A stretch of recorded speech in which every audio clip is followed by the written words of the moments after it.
Salam dəyərli dostlar, yəqin ki ekranlarınızdakı bu şəxsi tanıyırsınız. Və bir çoxlarınızdan fərqli olaraq Elnurla Nərmini mən ən azı bir 10 ilə yaxındır tanıyıram. Və indi burada məsələ nədir? Yəqin ki siz də razılaşarsınız sosial şəbəkələrdə, xüsusilə TikTokda ən çox tənqid olunan, bir çox hallarda da ən çox təhqir olunan şəxsdir. Yəni belə deyək də, güya siz bu adamı bəyənmirsiniz.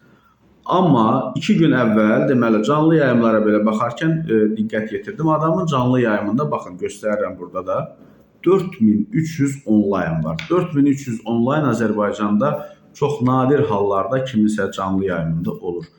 Əgər bu adamı istəmirsinizsə, niyə bu qədər baxırsınız? Yox, sevirsinizsə, bəyənirsinizsə, niyə təhqir edirsiniz? Bu əslində bilirsiniz nəyin göstəricisidir?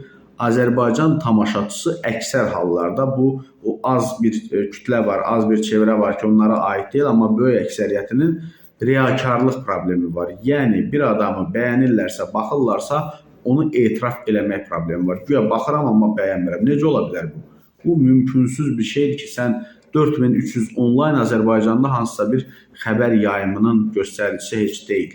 Demək ki, özünüz riyakarsınız hər halda.